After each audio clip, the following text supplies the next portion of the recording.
Hello दोस्तों, welcome to the history classes for civil services.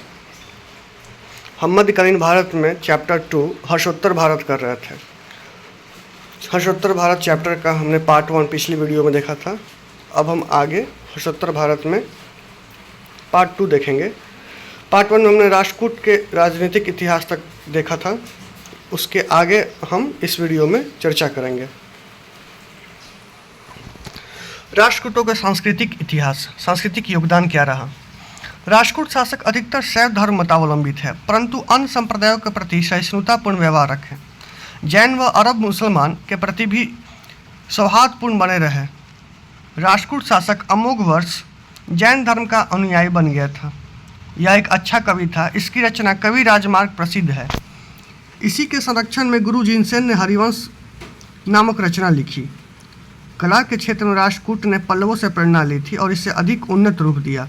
ठोस चट्टानों को काटकर मंदिरों को बनाने की कला इस काल में चरमोत्कर्ष पर रही। इसका सर्वोत्कृष्ट उदाहरण एलोरा में स्थित कैलाश मंदिर है, जो राष्ट्रकूट शासक कृष्ण प्रथम द्वारा निर्मित था। अब हम देखेंगे अन्य समकालीन राज्य। बंगाल का सेन वंश, कलिंग, कामरूप, कश्मीर। इसके बाद देखेंगे पश्चिमोत्तर में हिंदू शाही राज, फिर पश्चिम में सिंध एवं मुल्तान। ये कुछ क्षेत्र हैं जो हम अब हर्ष के बाद जो नए राज्यों का उदय हुआ उनमें देखेंगे। चलिए ठीक है, देखें शुरू करते हैं। बंगाल का सेन वंश।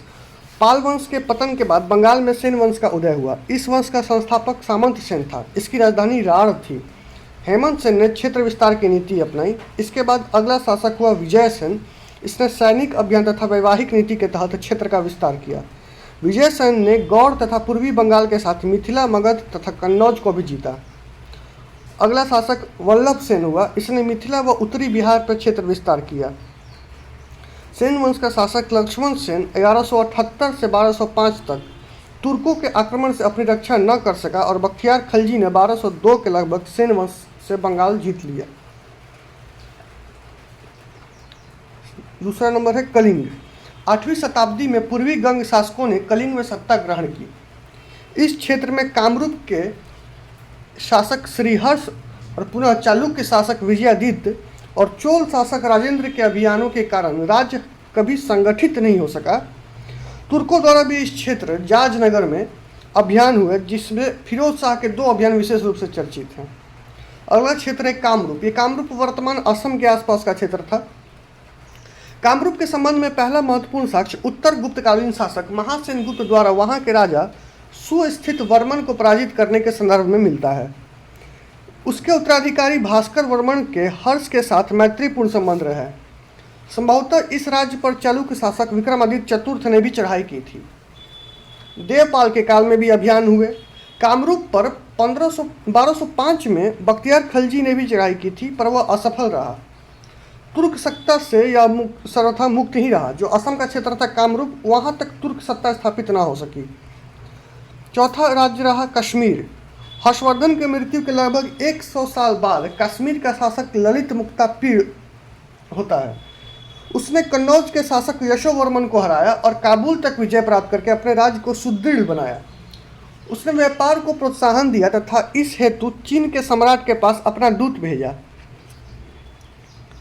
कई विहारों तथा मंदिरों जैसे मार्तंड मंदिर का निर्माण भी कराया गया। अगला शासक हुआ जयापीड़। इसने बंगाल, कन्नौज और नेपाल पर अभियान किए।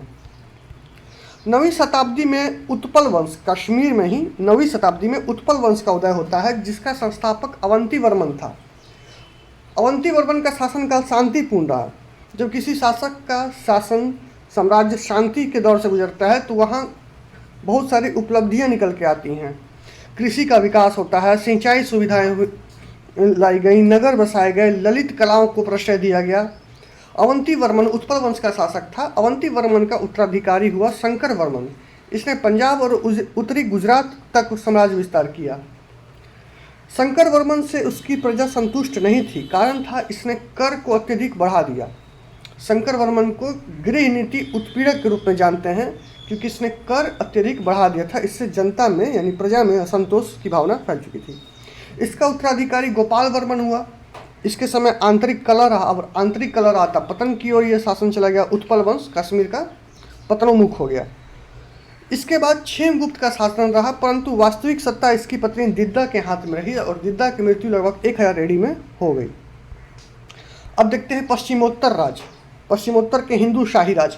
काबुल की घाटी तथा कंधार प्रदेश में कल्लर द्वारा हिंदू शाही राज की स्थापना 9वीं शताब्दी के उत्तरार्ध में हुई। इसके पूर्व यहाँ तुर्क शाही वंश का शासन था, जिसका संस्थापक लगर वमान था। कल्लर का कश्मीर के शासक शंकर वर्मन से युद्ध हुआ तथा 820 में लगभग काबुल का प्रांत एक तुर्क सेनापति याकूब के द्वारा छीन लिया गया। कुछ समय बाद अगला शासक जयपाल हुआ। यह संभवतः नए वंश का शासक था। 10वीं शताब्दी के अंतिम चतुर्थांश में यह शासक गद्दी पर बैठता है, जयपाल। इसका राज सरहिंद से लेकर लौरगान तक तथा कश्मीर से लेकर मुल्तान तक था। जयपाल के समय तुर्क आक्रमण प्रारंभ हो चुके थे। सुबुक्तगीन 989 में और महमूद गजनवी 1001 में। जयपाल हार जाता है, आत्मदाह कर लेता है। जयपाल का पुत्र आनंदपाल को भी महमूद ने 1003-4 में पराजित किया था। हिंदू शाही वंश का राजनीतिक महत्व यहीं समाप्त हो जाता है, जयपाल तथा आनंदपाल के मृत्यु के साथ। अब देखते हैं पश्चिम भारत। पश्चिम भारत में सिंध तथा मुल्तान।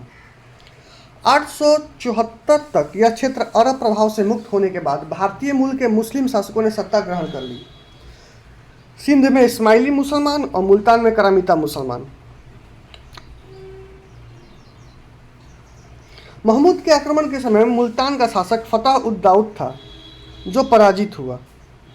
दक्कन के क्षेत्र में कल्याणी के चालुक्य इस वंश का संस्थापक तैल था, जिसका शासन 10वीं शताब्दी में जाके खत्म होता है।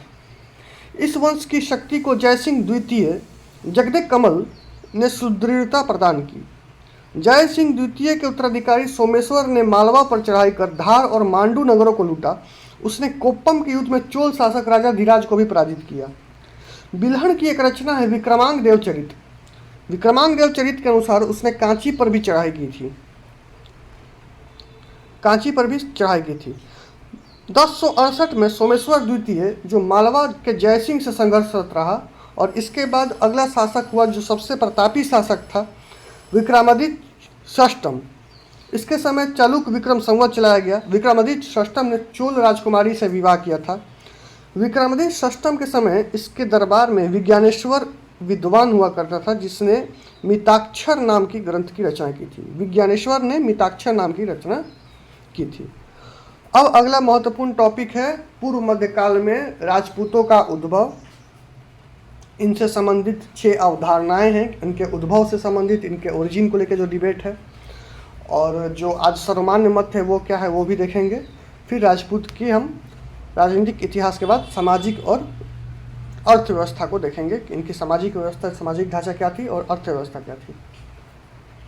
9वीं से 10वीं शताब्दी के बीच उत्तर भारत में एक नए शासक वर्ग का अभ्युदय हुआ जो राजपूत कहलाया। मुख्यतः यह राजपूत राजवंश प्रतिहार साम्राज्य के अवशेषों से उभरे थे। राजपूतों की उत्पत्ति के अनेक व्याख्याएं मिलते हैं।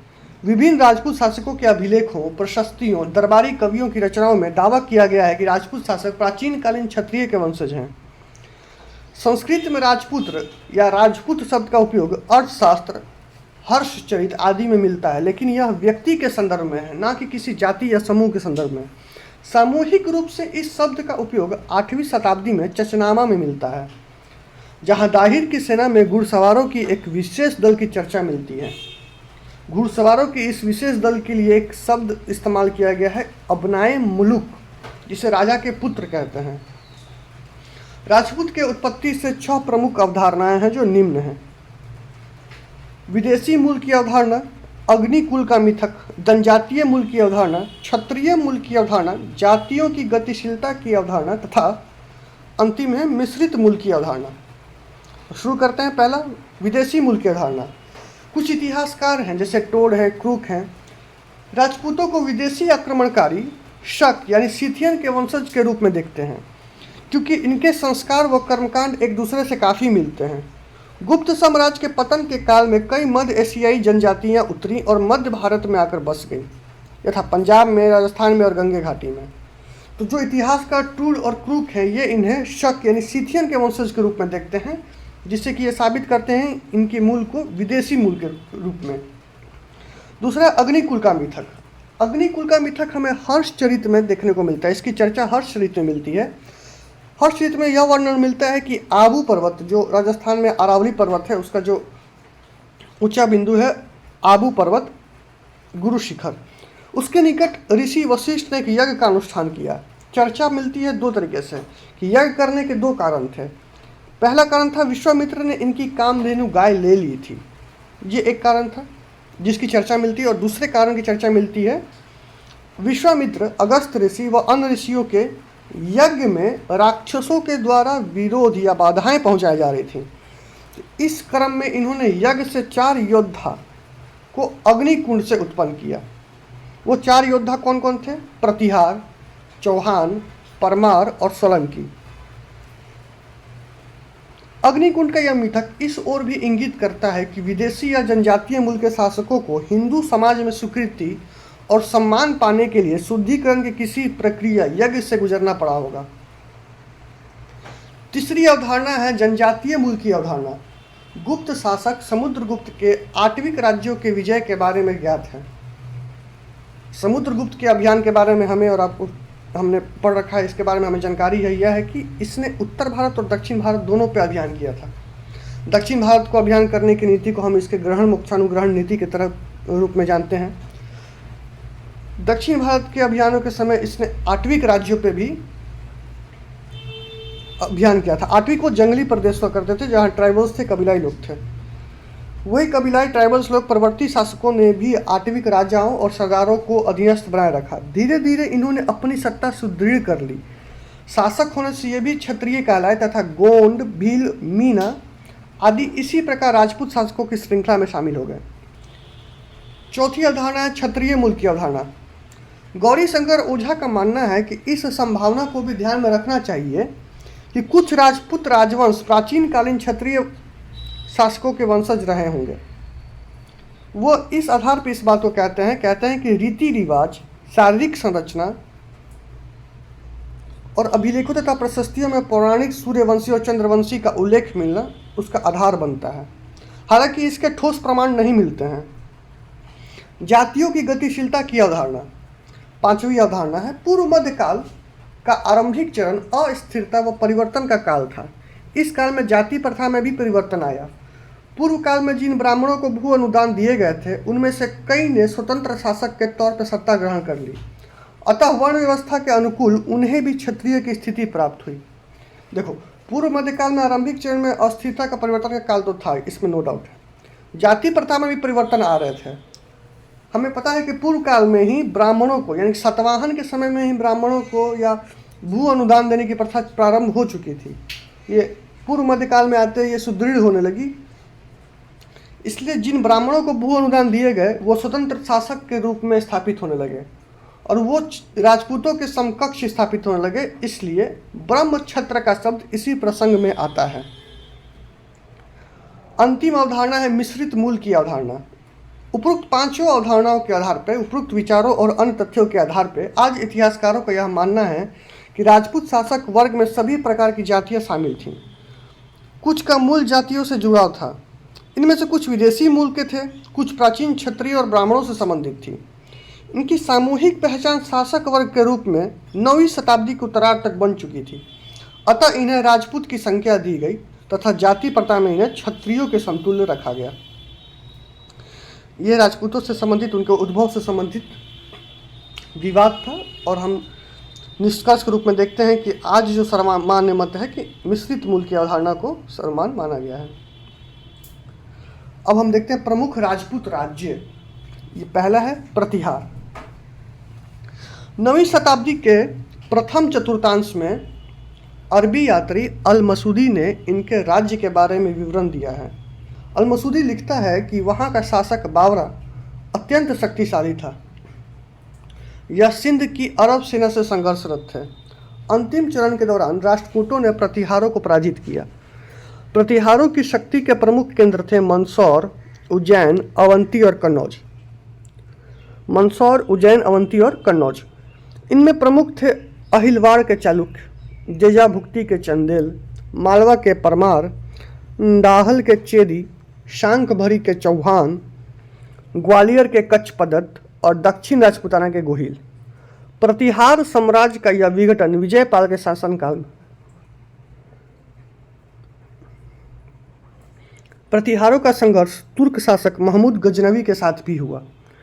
राज्यपाल ने 991 में लगभग हिंदू शाही शासक का तुर्कों के विरुद्ध साथ दिया था। अनंतपाल का भी राज्यपाल ने तुर्कों के विरुद्ध साथ दिया, तो बदले में गजनवी ने कन्नौज पर धावा बोल दिया। राज्यपाल जो प्रतिहार शासक था ये राजधानी छोड़कर भाग निकला। गजनवी ने कन्नौज से पर्याप्त धन प्राप्त किए। इस वंश का अंतिम शासक यशपाल था। देखिए, हम प्रतिहार प्रमुख राजपूत राज में प्रतिहार देख रहे हैं। प्रतिहार में क्या है कि प्रतिहारों के बारे में जानकारी अरब यादरी अल मसूदी देता है। कहता है कि यहाँ का एक शासक था बाबरा, बहुत अत्यंत शक्तिशाली था। ये सिंध की अरब सेना से हमेशा संघर्षरत रहते थे। अंतिम चरण के दौरान राष्ट्रकूटों ने प्रतिहारों को पराजित कर दिया। ये राष्ट्रकूट वाला चैप्टर हमने पढ़ा था, किस शासक ने प्रतिहार किस शासक को पराजित किया था। प्रतिहारों की शक्ति का प्रमुख केंद्र मंदसौर, उज्जैन, अवंती और कन्नौज थे। इनमें प्रमुख थे अहिलवाड़ के चालुक, जजाक भुक्ति के चंदेल, मालवा के परमार, डाहल के चेली, सांगभरी के चौहान और ग्वालियर के गजपतत। प्रतिहार साम्राज्य का विघटन विजयपाल के शासनकाल में हुआ। विजयपाल प्रतिहार साम्राज्य का एक शासक था। इसके समय यह विघटन प्रारंभ हो चुका था और प्रतिहारों का संघर्ष तुर्क शासक महमूद गजनवी के साथ भी हुआ। अरबियों के साथ हो रहा था। महमूद गजनवी का आक्रमण हुआ तुर्कियों का, तो प्रतिहार दरवाजे पर खड़े मिलते थे। तो इनमें एक शासक हुआ प्रतिहारों में राज्यपाल। और राज्यपाल जयपाल तथा आनंदपाल जो दो शासक थे पश्चिमोत्तर प्रांत के क्षेत्र में, उनकी मदद करता है तुर्कों से लड़ने के विरुद्ध में। ठीक है, तो जब जयपाल आनंदपाल मारे जाते हैं तो अगला टारगेट होता है तुर्कों का राज्यपाल। राज्यपाल पे जब अटैक करते हैं तो वो राजधानी छोड़कर भाग जाता है। इसीलिए गजनवी ने कन्नौज पे आक्रमण किया और वहाँ से बहुत सारे धन प्राप्त किए। और प्रतिहारों के वंश का अंतिम शासक होता है यशपाल। यहीं प्रतिहार की समाप्ति हो गई। अगला राजवंश राज्य है राजपूतों का गढ़वाल। ये जो अराजकता का समय था, अराजकता के इस दौर में गढ़वालों ने कन्नौज का अधिकार कर लिया। इस वंश का संस्थापक था चंद्रदेव। चंद्रदेव ने सत्ता का विस्तार पूरब में बनारस और पश्चिम में दिल्ली तक किया। अगले महत्वपूर्ण शासक गोविंद चंद्र ने संभवतः तुर्कों के सेनानायक तुगतीगीन को पराजित किया। गोविंद चंद्र ने मगध पर भी अधिकार कर लिया। गढ़वाल शासक गोविंद चंद्र ने मगध पर भी अधिकार कर लिया। पटना और मुंगेर जिलों में उसके द्वारा अनुदान के साक्ष्य मिलते हैं। इसमें मनेर ताम्रपत्र से तुरुष्क दंड की चर्चा मिलती है।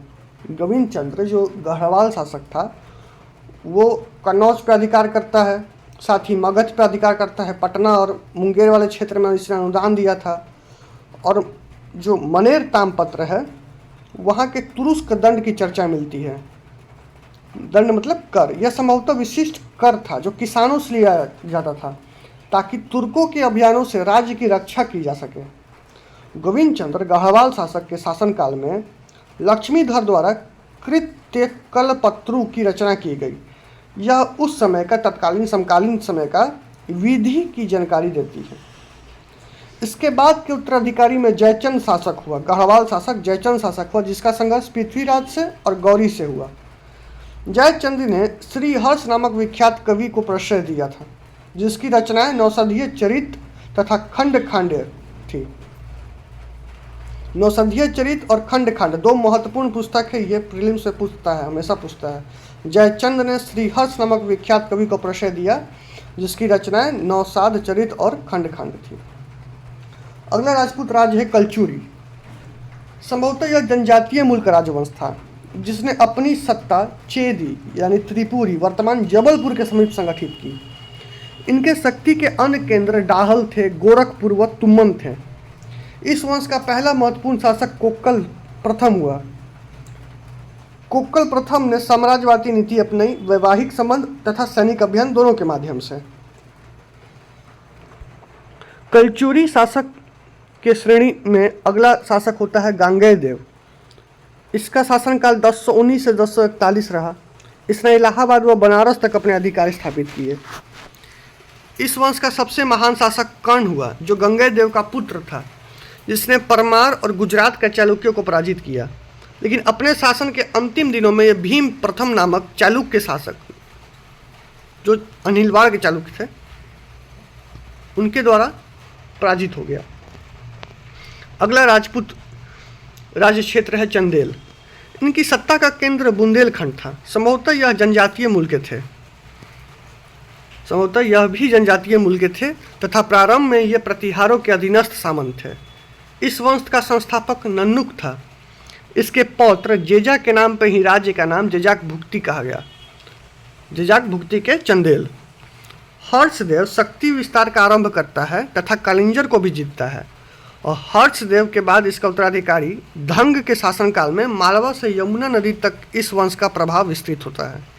मालवा से यमुना नदी तक।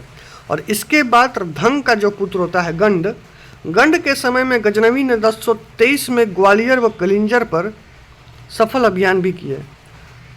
कृतिवर्मन के द्वारा यह राज्य, यह साम्राज्य दोबारा संगठित हो पाया। कृतिवर्मन के द्वारा इस वंश का अंतिम महत्वपूर्ण शासक परमार्दी हुआ 1162 से 1203 तक, जो पृथ्वीराज चौहान 1182 में और कुतुबुद्दीन ऐबक 1203 के द्वारा पराजित हुआ। चंदेल शासकों ने कई सुंदर नगर विकसित किए, खजुराहो, महोबा और कलिंजर जिनमें प्रमुख नगर थे। अगला राजपूत राज्य है परमार। संभवतः यह विदेशी मूल के शासक थे जो मध्य भारत के क्षेत्र में बदलते राजनीतिक परिदृश्य के परिप्रेक्ष्य में कभी राष्ट्रकूट तो कभी प्रतिहारों के सामंत रहे। इनकी सत्ता का प्रमुख केंद्र मालवा अवंती था। इस वंश के प्रथम स्वतंत्र महत्वपूर्ण शासक के रूप में सियक हर्ष का नाम आता है। इसका पुत्र वाकपति मुंज ने चालुक्य शासक तैलप द्वितीय को कई बार हराया, अंततः स्वयं हार गया व मारा गया। वाकपति मुंज ने हलायुद्ध को प्रश्रय दिया था, जिसने अभिज्ञान रत्नमाला और मृत संजीवम की रचना की है। हलायुद्ध के द्वारा अभिज्ञान रत्नमाला और मृत संजीवम की रचना की गई है। इसी के दरबार में पद्मगुप्त धनिक और धनंजय भी थे। पद्मगुप्त धनिक की रचना दशारूपावलोक तथा धनंजय के द्वारा दशारूप प्रसिद्ध रचनाएं हैं। अगला शासक नवसहसांक सिंधुराज था, जिसकी चर्चा नवसहसांक चरित्र में मिलती है। इसके लेखक भी पद्मगुप्त धनिक थे। एक बार फिर से देख लें। परमार राजवंश भी विदेशी मूल के शासक के रूप में जाने जाते हैं। ये कभी राष्ट्रकूट तो कभी प्रतिहारों के सामंत रहे। इनकी सत्ता का प्रमुख केंद्र मालवा यानी अवंती था। प्रथम महत्वपूर्ण शासक के रूप में सियक हर्ष का नाम आता है। सियक हर्ष का पुत्र वाकपति मुंज हुआ, जिसने हलायुद्ध को प्रश्रय दिया था। हलायुद्ध ने अभिज्ञान रत्नमाला और मृत संजीवम की रचना की है। वाकपति मुंज के दरबार में ही पद्मगुप्त धनिक और धनंजय भी थे। पद्मगुप्त धनिक की रचना दशारूपावलोक और धनंजय की रचना दशारूप प्रसिद्ध हैं। अगला शासक होता है नवसहसांक, जिसे सिंधुराज भी कहते हैं। इसकी चर्चा नवसहसांक चरित जो पद्मगुप्त धनिक के द्वारा रचित है। अगला राजपूत राज्य है अनहिलवाड़ के चालुक्य, जो सोलंकी कहलाते थे। इस वंश का संस्थापक मूलराज को माना जाता है। इसकी सत्ता का केंद्र गुजरात के अनहिलवाड़ वर्तमान पाटन में था। यह भी प्रतिहारों के सामंत रहे थे। मूलराज के बाद महत्वपूर्ण शासक भीम प्रथम हुआ, जिसके समय 1025 में महमूद गजनवी ने सोमनाथ पर अभियान किया। भीम प्रथम का पुत्र कर्ण कमजोर शासक था। इसने कई मंदिर तथा जलाशयों का निर्माण कराया। इन्हीं जलाशयों के किनारे अहमदाबाद नगर बसाया गया था। इस वंश का सबसे प्रतापी शासक जयसिंह सिद्धराज था। इसने 1093 से 1143 तक शासन किया। इसने अवंतीनाथ की उपाधि धारण की। इसके दरबार में जैन आचार्य हेमचंद्र को प्रश्रय मिला। अगला शासक कुमारपाल हुआ। इसने सोमनाथ मंदिर का पुनः निर्माण कराया। इस वंश का अंतिम महत्वपूर्ण शासक भीम द्वितीय मूलराज द्वितीय हुआ, जिसके काल में 1178 में मोहम्मद गौरी का असफल अभियान हुआ। 1197 में कुतुबुद्दीन ऐबक का अभियान होता है और इसके बाद तुर्कों के द्वारा इनका क्षेत्र अधिग्रहित कर लिया जाता है, अनहिलवाड़ के चालुक्यों का क्षेत्र। अपर्णा चौहान, प्रतिहार, परमार और चालुक्य शासकों की तरह चौहान शासकों का उद्भव भी अग्निकुंड मिथक से जुड़ा है। संभवतः यह विदेशी मूल के शासक थे। चौहानों के कई केंद्रों में शांकभरी सबसे महत्वपूर्ण था। इस वंश का संस्थापक गुवक प्रथम था। जो प्रतिहार शासक नागभट्ट प्रथम का समकालीन था। 12वीं शताब्दी में इस वंश के शासक अजय राज की चर्चा मिलती है, जिसने अजमेर नगर बसाया था। एक अन्य महत्वपूर्ण शासक विग्रहराज विसल देव था। इसने कन्नौज के शासक विजय चंद्र को हराकर दिल्ली पर अधिकार कर लिया था। इसके दरबार में कविराज सोमदेव ने उसकी प्रशंसा में ललित विग्रहराज की रचना की थी। सबसे प्रसिद्ध शासक पृथ्वीराज चौहान तृतीय हुआ, जिसे राय पिथौरा कहते हैं। पृथ्वीराज चौहान और गौरी के मध्य दो महत्वपूर्ण युद्ध हुए। तराइन का युद्ध पहला और तराइन का द्वितीय युद्ध। 1191 में तराइन का प्रथम युद्ध होता है, जिसमें गौरी हार जाता है, और 1192 में गौरी के साथ पृथ्वीराज चौहान का पुनः युद्ध होता है, तराइन का द्वितीय युद्ध। इसमें मोहम्मद गौरी जीत जाता है, तुर्क था, और पृथ्वीराज चौहान की हार होती है। इसी के साथ चौहान वंश का पतन हो जाता है। ये तो रहा राजनीतिक इतिहास। अब पढ़ते हैं राज व्यवस्था, राजपूतों की राजव्यवस्था। राजपूतों की राजव्यवस्था सामंती स्वभाव की थी। हालांकि अधिकारियों को नगद वेतन के बदले भूमि अनुदान देने की प्रथा की उत्पत्ति बहुत पहले ही हो चुकी थी। देखो, सामंती व्यवस्था हम लोग अलग चैप्टर में, अलग टॉपिक में पढ़ेंगे, भारत में सामंतवाद के नाम से। यहाँ इतना समझिए कि सामंतवाद की व्यवस्था यह थी कि एक राजा के अधीनस्थ एक और राजा होगा, जिसे सामंत या सरदार कहेंगे। उसके अंदर एक और राजा होता था, जिसे उप सामंत कहते थे। तो भारत में जो सामंती व्यवस्था थी उसे अर्ध सामंती के रूप में जानते हैं, क्योंकि यूरोप में जो सामंतवाद था वो भारत के सामंतवाद से थोड़ा भिन्न था। तो वहाँ हम उसे सामंतवाद के रूप में जानते हैं। कहीं कहीं भारत में भी सामंतवाद के रूप में ही जानते हैं। कई लोग तो इसे सामंतवाद का नाम देते ही नहीं हैं। ठीक है, ये डिबेट का बात है, अगले चैप्टर में देखेंगे। यहाँ है कि राजपूतों की राज व्यवस्था सामंती स्वभाव की थी। हालांकि अधिकारियों को नगद वेतन के बदले भूमि अनुदान देने की प्रथा की उत्पत्ति बहुत पहले ही हो चुकी थी। राजा वस्तुतः कबीलाई सरदार की तरह था। सरदार के नीचे उप मुखिया था तथा इसके नीचे परिवारों के प्रधान होते थे। राजा अपने अधीनस्थ सरदारों को 6 की गुणक संख्या में गांवों के समूह अनुदान में देता था। 6, 12, 18 ऐसे गांव दिए जाते थे। 2 प्रकार के जमीन पर अधिकार रखने वाले 2 वर्ग थे। एक भूमिया वर्ग था, एक गिरसिया वर्ग था। दोनों में अंतर यह था कि भूमिया वर्ग जमीन पर वंशानुगत अधिकार प्राप्त था।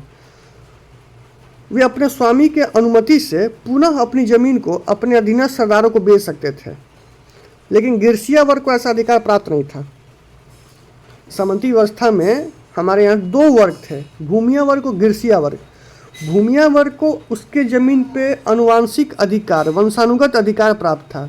वो अपने स्वामी की अनुमति से अपने जमीन को पुनः बेच सकते थे, लेकिन ऐसा गिरसिया वर्ग नहीं कर सकता था, उसको ऐसा अधिकार प्राप्त नहीं था। भूमिया वर्ग जब अपने ज़मीनों को बेचते थे तो अपने स्वामी की अनुमति लेते थे, यानी कि जो भी पत्र, जो डॉक्यूमेंट तैयार होता होगा ज़मीन बेचने का, उस पे उसके स्वामी का नाम भी अंकित होता होगा। तो यानी कि भूमिया वर्ग अपने स्वामी की अनुमति से अपनी ज़मीन बेच सकते थे, लेकिन गिरसिया वर्ग को ऐसा अधिकार प्राप्त नहीं था।